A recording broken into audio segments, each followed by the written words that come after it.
Hi guys. All right, so our journey begins. I trust that in addition to partaking in the conversation about the nature of philosophy that you have already been doing, that you've also already had a chance to begin looking at the first reading I've assigned for us, the Analects of Confucius, the one translated by Roger Ames. I think maybe it's something that might be helpful for us, both for this and also for the book we're going to be looking at next week, the Tao Te Ching. It might be good for me to say something about the way in which to think about classical Chinese thought, to sort of approach the development and fruition and unpacking of ideas within this tradition so that we can have some sense of how to read it. Roger says something about that in the introduction. I mean, he is the great scholar on this, but maybe I could proceed a little further with it too, both with regard to this and also with regard to what we'll be looking at with the Tao Te Ching. I guess I should begin maybe by talking not even so much about Chinese thought, but about some of the predilections that occur within classical Western thought and say something about the way in which we sometimes import a few of these assumptions into our own thinking.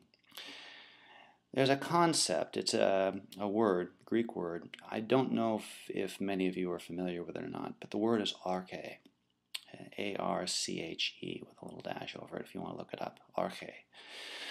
Arche, it's a Greek word, and it means foundation, beginning, starting point. It actually has a lot of different meanings to it at once. It is a seminal concept. It is a central concept in Greek thought.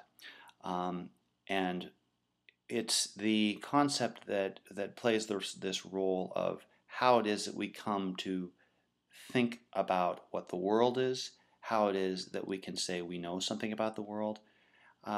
Basically, what it has to do with is that you cannot say you know what is real, what there is, or have an understanding of what that is until you can establish some arche, the foundation upon which these ideas, these beliefs, these experiences are set, right? The whole of classical Greek discourse is filled with the quest for arche. It's one of the most fascinating things about it.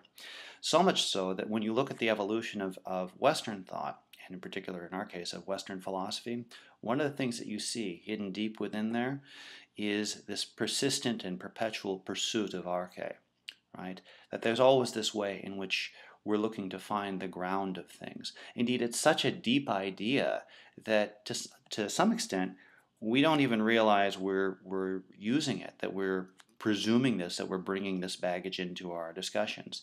You only begin to really notice it when you begin to think about some of the ways in which you, not you, but one from the Western tradition would ask questions about how they know anything at all, right? That we have to establish things in a truth. And how do we know what the truth is? Well, we know what the truth is when it's transcendent, when it's absolute, when it's staying, when it's there, when we've established it, that is the great truth of things.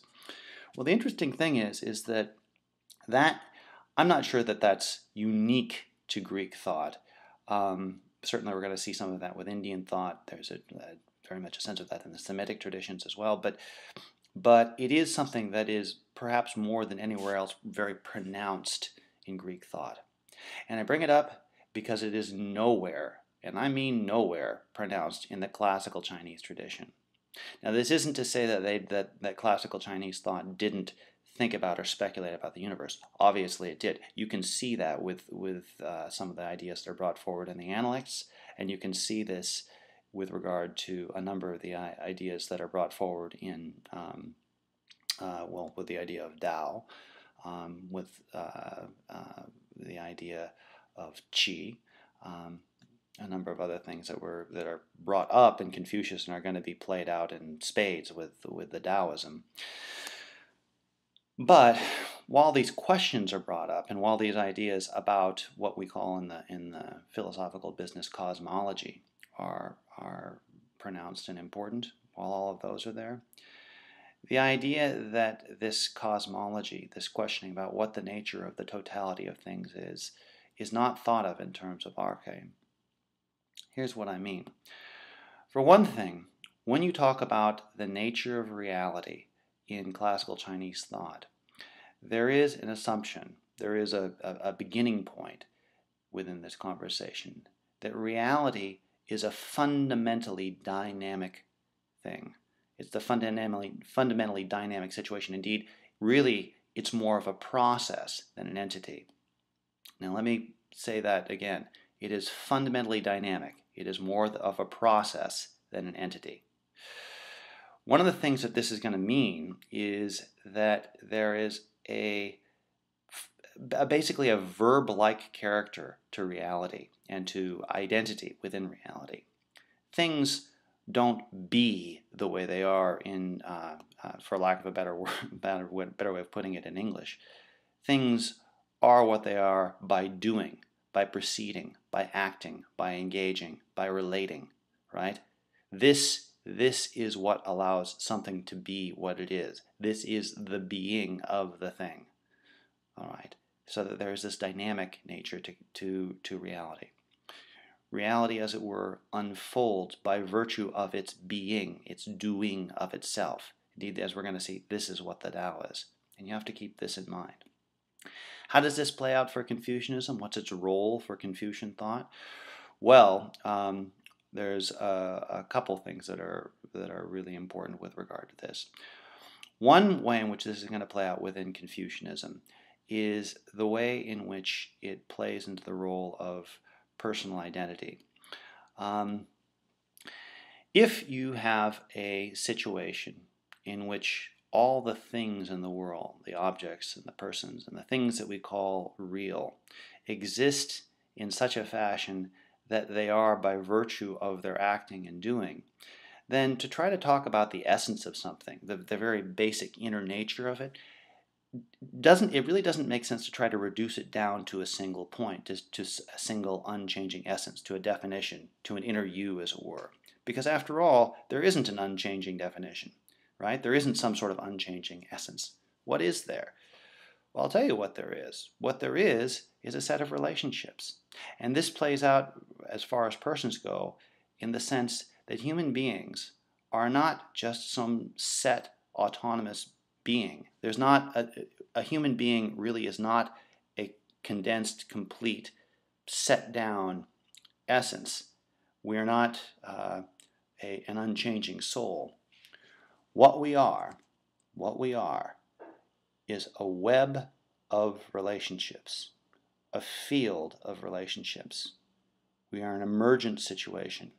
Indeed, one of the things that I've heard Roger say on a number of occasions, and a few others, a guy named David Hall has talked about this before, rather than talking about humans as human beings in classical Chinese thought, it might be easier to talk about them as human becomings. I know it's a little bit corny, and I think Roger probably realizes that too, but this is a good point, right? We are not so much human beings, we are human becomings.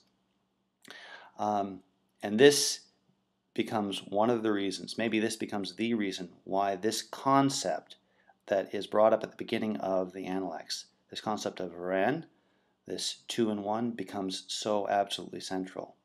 To be human, to achieve what you are, to fully bring about the freedom of what you are, is not to look deep inside of yourself and find that unchanging little light of yours that lets it shine. To be what you are is to be what you are in the field of human relationships, right?